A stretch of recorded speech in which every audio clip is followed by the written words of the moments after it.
Well, hey there everyone, welcome back to the channel. It's time for another round of what was the American #1 best-selling novel, according to Publishers Weekly, the oldest list I could find, in, what year are we up to? 1907, that's right, 1907. Not that long ago in the great scheme of things, but no, I do not remember that, I'm not that old. But what I can tell you is that the best-selling novel of 1907 here in America was written by a lady who I could not find much about, which is very unusual when you consider how popular this novel was at the time. However, like many novels of the time, it has not stood the test of time, and many people nowadays do not remember this book, even though at the time it was quite culturally important. So first off, without further ado, the best-selling novel in America in 1907 was The Lady of the Decoration by Frances Little. Speaking of Little, look how relatively small this book is. This book clocks in at 236 pages and it's got decently large print, which is quite a shift from many of the other books I've read so far, 500 plus pages with small print. On the downside, there are no illustrations. So I couldn't figure out what to do for visuals for this video, so if you watch the whole thing, you're going to have to deal with my face a lot. Sorry about that. Now, I usually have a bit about the author. It was written by Frances Little, which is a pseudonym for Fanny Caldwell. Fanny Caldwell was born in 1863 in Louisville, Kentucky. As I said, I really can't find out much about her, and I can find no pictures of this woman, no public photos. It was her first novel. She did end up writing 6 books in total. But the story of how this book came to be and her later career is actually pretty interesting. That I could find out. She did not set out to become an author. The book is an epistolary novel. It's composed of a series of letters from a woman who has traveled out of the country, and she's writing back to, it's either her sister or her friend. I thought it was her friend, but it could be her sister. Anyway. It's set at the beginning of the last century, a few years before the novel came out.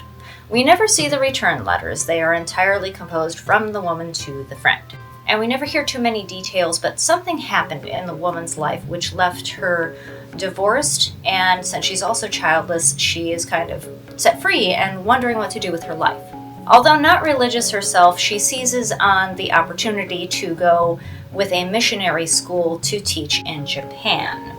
And the letters tell of her life there, their occasional sojourns to Russia and China. It all takes place during the lead up and beginning of the Japan-Russia War, which I honestly hadn't known was a thing. So we're all learning something here. So that is basically what the book is about, and that is also kind of the background. Because when Caldwell's marriage dissolved, she took a teaching job. She moved to Japan and wrote letters to her niece. Her niece happened to be Alice Hegan Rice, who was an author in her own right, still decently well known today for the novel Mrs. Wiggs and the Cabbage Patch. Rice thought the letters made a good story, and after she removed personal details and got permission, she had them published as a novel. So, this book came out in April of 1906, and was published by the Century Company. Obviously, it was a big hit. Caldwell made a career out of it and went on the lecture circuit after her return to this country. So, good on you, ladies. Sisters doing it for themselves and all that type of stuff. So, thoughts on the novel. This is something. It's got the personal tone that something like this should have, with you get to know the protagonist without them like just listing off facts about themselves or anything like that. Nothing straightforward, which I think is a mark of good fiction.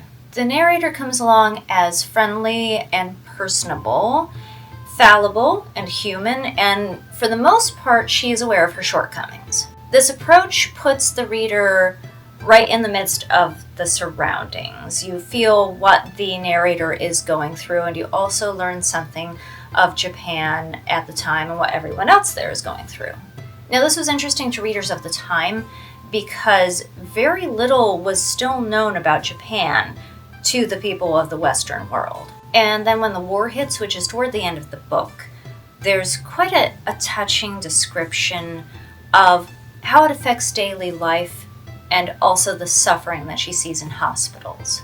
Now, part of what makes this interesting is to backtrack to the part where I said for the most part she's aware of her shortcomings.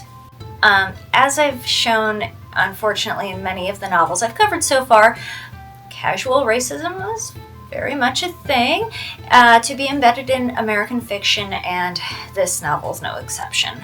There are numerous references to the Japanese people, which makes it seem as though their traits are due to their race, instead of their cultural upbringing and geographical situation. And although the author does grow and learn from her situation, one thing she never questions is her viewing of these people as being very other, not on the same level as herself. She cares for her students very deeply. She even takes one of her students who has no place else to go and is very sick, deathly ill. She takes her into her own lodgings to care for her. But even so, she still refers to her students as little yellow babies. And even to her teaching them Americanisms such as skipping. They don't know skipping. But there's nothing about what she's learned from them. She even gives up learning the language because it's just too difficult for her, which is fine. People have different levels of difficulty, and some people have difficulty with languages. But there's a missed opportunity to point out that a lot of the natives converse with her in broken English, and although there's some comedy there, at the same time, their English is better than her Japanese. And that's never pointed out. So there's no introspection on this point, which is very disappointing, but also quite of the time. Much about what she's learned about herself and what she has taught her students, but nothing about the flip side, what they have taught her. And it nearly always works both ways. So yes, although it was not unexpected, it was disappointing. As I usually do, I'm going to read just a couple of excerpts. That'll give you an idea of the flavor of the book and why it's quite well written, and you get to know the narrator a bit at the same time. There are a couple little spots where, a little awkward. Some brief thoughts on the difference between Russia and Japan, and I thought this was a really lovely way of putting it. The weather is simply glorious, like our best October days at home. Nothing could be more unlike than Russia and Japan. One is a great oil painting, tragic, majestic, grand, while the other is an exquisitely dainty watercolor full of sunshine and flowers. I guess it's up to the reader to figure out which one is which. She does have quite a great way of putting things at times. It has been so long since Peace and I have been acquainted that I hardly yet dare look her full in the face for fear she will take flight and leave me in utter darkness again. Even if she has not come to live with me, she is at least my next-door neighbor, and I offer her incense that she may abide. Now I might as well confess that if it were not for Memory, there's no telling what Peace might do. Poor old Memory! I'd like to throttle her sometime and bury her in a deep hole. Yet she has served me many a good turn, and often laid a restraining hand on impulse and thought. But she is like a poor relation, always turning up at the wrong time. And near to the end of the novel, a bit about the war and how it's affecting the country. Hiroshima, October 1904.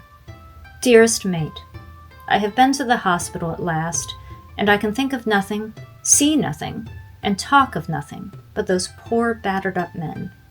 Yesterday the authorities sent word that if the foreign teachers would come and make a little music for the sick men, it would be appreciated. We had no musical instrument except the organ, so Miss Lessing and I bundled one up on a jinrikisha and trudged along beside it through the street. I got almost hysterical over our absurd appearance and pretended that Miss Lessing was the organ grinder and I the monkey. But, mate, when we got to the hospital, all the silliness was knocked out of me. Thousands of mutilated and dying men literally shot to pieces by the Russian bullets. I can't talk about it. It was too horrible to describe. But of course she does go on to talk about it, and very well too. Now, The Lady of the Decoration is a charming novel in many ways, and there is definitely something to be said for it being a slice of life novel, showing an experience that not many people at the time had or have now. But it left me wanting. And I'm not just talking in the casual racism aspect. I've read plenty of books from this time, and I know better than to expect more on that front, although I'm always hopeful. But it just felt like there could have been more to it. Like it could have gone a little deeper overall, maybe been the great novel of the century. Maybe that's too much to ask. I mean, not every book has to be the great novel of the century, of course. But it just seemed like there was a missed opportunity to say something more. But that's my impression. So if you have read it, I would love to hear yours. If you're interested in going ahead and reading it, and if there are other books that you think I should cover, please do let me know in the comments. I will see you next week. Until then, take care of yourselves and each other. Bye now.